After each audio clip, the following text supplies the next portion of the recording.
World War One. How had America gotten involved in this treachery? America had tried to stay neutral in this war.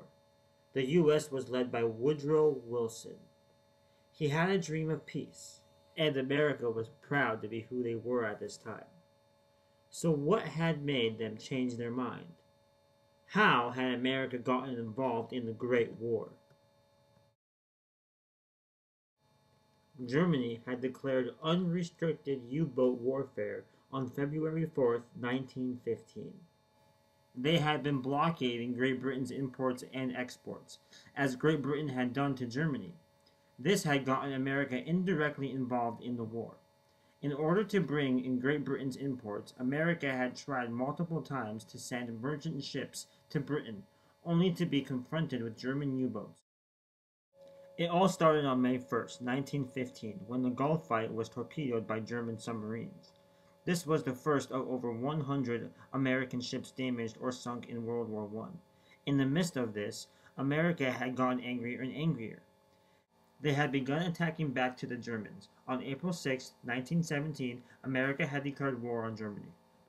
The main spark for the USA to enter the war was the sinking of the Lusitania. On May 1st, 1915, the Lusitania left New York carrying munitions, trade, and British passengers to help the British war effort. Then, just 6 days later, on May 7th, the beautifully swift Lusitania was torpedoed by the German submarine U-20, just outside of Ireland.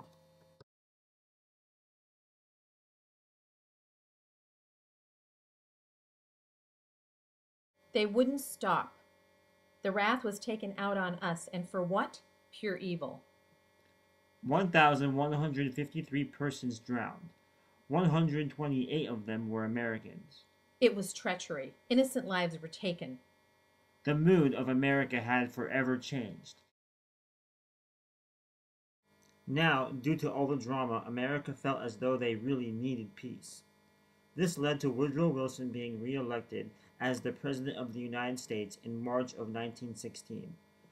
He had won his campaign for the promise of keeping neutrality. He kept us out of war, Americans had urged. The USA had then informed the German forces that any reoccurrences such as the sinking of the Lusitania would be considered a deliberately unfriendly action. In response, German Ambassador J. von Bernstorff stated that occurrences similar to the past actions of German submarine warfare were out of the question. This acted as Germany's first promise. Not all promises were kept, though. On March 24th, 1916, a German submarine took down the Sussex, a French passenger boat. Many Americans were injured. When he found out, Woodrow Wilson proclaimed that unless the Imperial German government should now immediately declare and effect an abandonment of its present methods of warfare against passenger and freight-carrying vessels, this government can have no choice but to sever diplomatic relations with the government of the German Empire altogether. This had led to Germany making a second promise on May 4th, 1916. So what was in the second promise? Germany had claimed that she would no longer sink liners without warning and that she would provide for the safety of noncombatants to the war. Did the USA believe this? Well, America did not weaken its forces. Through the rest of 1916, America was strengthening its forces. Germany had issued U-boat warfare under search and destroy rules. The tension had been rising. It was about time when Germany had once again declared unrestricted submarine warfare, on January 31st, 1917. This had included Germany accepting all consequences that the unrestricted U-boat warfare may have brought.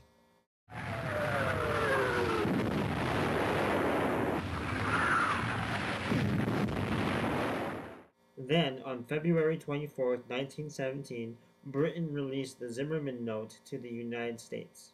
The Zimmermann telegram was a telegraph sent from German Foreign Secretary Arthur Zimmermann to Heinrich von Eckart, the German ambassador in Mexico. It was sent from Germany to Mexico as a request of alliance, and in return, Germany promised Mexico American territory. So what happened next? The telegraph was intercepted by British forces and decoded. Britain forwarded the decoded message to America. The releasing of the Zimmerman Note to the United States was truly the last straw for America.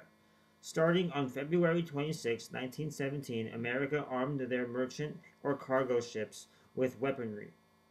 Now, whenever the Germans tried to shoot missiles into American, French, or British ships, the ships would be prepared and ready. Do you remember what day it was? It was March 21st, 1917, when the message was out. The president would speak to Congress about America's position in the Great War. When would this happen? April 2nd, 1917. April 2nd, 1917. First thing was first, though. On March 29th, Woodrow Wilson publicly called for a national army to be raised and maintained exclusively by a selective draft. When the president issues troops to be selected, you know something's going on. America was now just waiting a few more days to see where they stand. And it wasn't pretty. On April 2nd, 1917, President of the United States Woodrow Wilson called Congress together to make a proclamation. He gave his message to Congress about the German submarine warfare, stating that the present German submarine warfare against commerce is a warfare against mankind. He also mentioned that armed neutrality, it now appears, is impracticable. So America would have to be in this war. But how? Wilson answered this by saying that it would have to involve cooperation from America, financially and spiritually. At least 500,000 men would have to be armed and put into service immediately. What did he say? Well, he was making a point to include the lives lost by German soldiers. So it was clear that he reluctantly wanted America to fight back. Yes. And this is just what USA did. 4 days later, on April 6, 1917, America had declared war on Germany. In the United States Declaration of War, it is mentioned that the USA was dragged into war by German warfare, and it was in a direct effect to the people of America. Also, with the consent of Congress and Woodrow Wilson, all naval and military forces of the United States would carry on war to the Imperial German government on the side of the Allied forces from the Triple Entente. America would be fighting on the side of Great Britain, France, Russia, and Italy against the Central Powers Austria, Hungary, and Germany. Thus, America was in World War I, and it would be America that would ultimately win the war for the Allies. In a way, we could thank Germany for the opportunity of victory, but we can never get back the hundreds and thousands of American lives taken and destroyed in casualties throughout the war. World War I had begun with a neutral USA, but had ended with an injured America.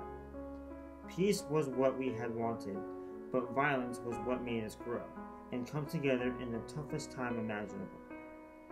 War.